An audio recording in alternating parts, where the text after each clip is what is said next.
Ердөө ганц өнөд сонсоод үзээрэй. 7 удаа аянгаж цохиулсан хүн. Хүний аянгаж цохиулах магадлал 280 мянгад 1 гэнэ. Өөрөөр хэлбэл 280 мянган удаа аянга цохоход 1 удаа хүн онох магадaltaй гэсэн үг.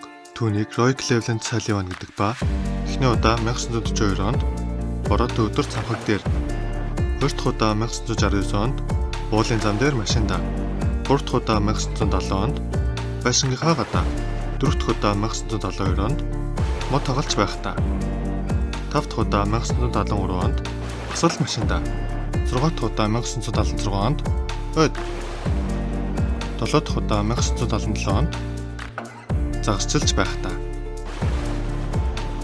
Тэр өөрөө 8 удаа аянга цохиулсан гэж хэлдэг ба бага насндаа тариамтлбайд автагаа байхдаа аянга цохиулж байсан гэнэ.